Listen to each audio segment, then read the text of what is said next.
Welcome you all to Sri Lectures YouTube channel. So in this video we will discuss about Poisson's and Laplace equation. So with respect to electrostatic field. So this Poisson and Laplace equation is applicable for magnetostatic field also. So consider a practical electrostatic problem where only electrostatic conditions, that is charge and potential at the same boundary are known, and it is desirable to find the E and V throughout the region. So by means of boundary condition we can find the electric field intensity E and electric potential V throughout the region. So such a problem are usually tackled by using Poisson's or Laplace equation or method of image. So they are usually referred to as boundary value problem. These two cases, that is Poisson and Laplace equation or method of image, are usually referred as boundary value problems. Laplace equation is used to deriving the resistance of the object. So we need to find the resistance of the object and capacitance of the capacitor. So by means of Laplace equation, so we can find both R value, resistance value, and capacitance value C. So Poisson and Laplace equation are easily derived from Gauss law for a linear material medium. So already we know from Gauss law, we know del dot D is equal to rho V, and again D is replaced by epsilon E here. D is replaced by epsilon into E. Then we get this expression. D is simply replaced by epsilon into E. This is we get as equation number 1. So and already we know the relationship between E and V is E is equal to minus del V. Now simply substitute equation number 2 in equation number 1. Then we get del dot minus of epsilon del V is equal to rho V. This is equation number 3. The above equation is applicable for non-homogeneous or inhomogeneous medium. So what is meant by homogeneous medium? So homogeneous medium is nothing but entire region epsilon is constant. So suppose epsilon is constant means we can easily take outside. So here the medium is non-homogeneous. So that means epsilon value is not constant. So not equal to constant. So for that case we can't take outside of derivative, not constant. So this is the case, equation number 3 with respect to non-homogeneous or inhomogeneous. Suppose homogeneous medium means we can easily take epsilon outside. That is the next case. So for homogeneous medium, in the previous equation, while considering with respect to homogeneous medium, simply take this epsilon value outside and bring it to other side. Then we get this equation del squared V. Again we can write del dot del V, del dot del V can be written as del squared V. Del dot del V can be written as del squared V, and simply bring this epsilon to other side. So then we get del squared V is equal to minus rho V by epsilon. This is equation number 4. So equation number 4 is known as Poisson equation. That is very, very important. Equation number 4 is nothing but Poisson equation. So next one, a special case of equation 4 occurs when rho V is equal to 0. Rho V is 0 is nothing but for charge free region rho V is 0. Then rho V is 0 means simply del squared V is equal to 0. This is equation number 5. Equation number 5 is known as Laplace equation. Equation number 5 is known as Laplace equation. So next one, equation number 3 is a Poisson equation for inhomogeneous. I already explained. So it becomes Laplace equation for inhomogeneous medium when rho V is equal to 0. So what is the answer for this particular case? We get del dot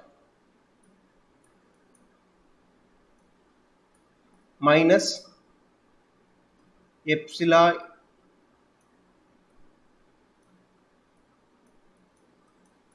is equal to 0. Simply reverse the previous.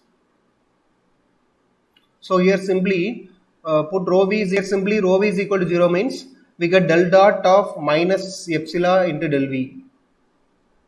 Del dot of minus epsilon into, sorry, this is del v. So this equation is called Poisson equation for inhomogeneous, Laplace equation for inhomogeneous medium or non-homogeneous medium. This is the answer. So this is written here, del dot minus epsilon del v is equal to 0. Again simply multiply by minus, this minus become plus, del dot epsilon del v is equal to 0. This is Poisson Laplace equation with respect to non-homogeneous or inhomogeneous medium. So the Laplacian of scalar field V, written as del squared V, is a divergence of a gradient V. That is nothing but, so del squared V is nothing but divergence of grade V. Divergence of grade V. So this is given in terms of statement. Del squared Laplacian of V, that is del squared V, can be written as divergence of gradient V. So now, thus in Cartesian coordinate system, Laplacian V is equal to del dot del V is equal to del squared V. We can derive the expression. So simply the expression for del is this one, dou by dou x into ax plus dou by dou y into ay plus dou by dou z into az, and again del V is the gradient of V. We can define it by dou v by dou x into ax plus dou v by dou y into ay plus dou v by dou z into az. Now simply dot product of these two vector. So what is the dot product of two vector? Again the scalar. We get the answer as dou squared v by dou x squared plus dou squared v by dou y squared plus dou squared v by dou z squared. Simply multiply the corresponding term.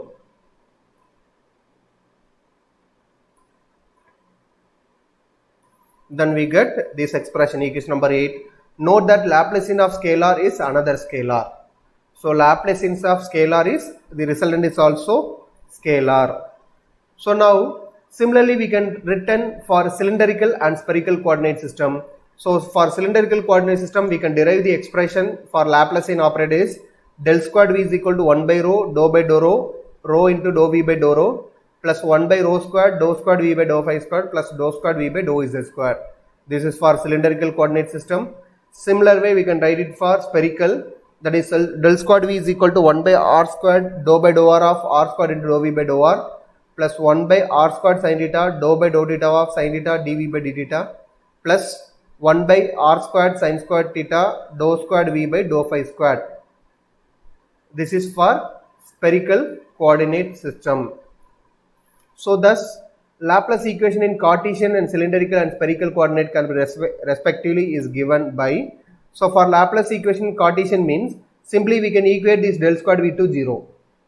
Similarly for cylindrical we need to equate this answer is equal to 0, and for spherical we can simply equate this answer to 0. Then we get the Laplace equation for corresponding coordinate. This is with respect to cylindrical Cartesian coordinate system. So this is with respect to cylindrical and this is with respect to spherical. Depending on whether the potential is either Cartesian v of xyz, v of rho phi z, or v of r comma theta comma phi, so we can define corresponding Laplace equation.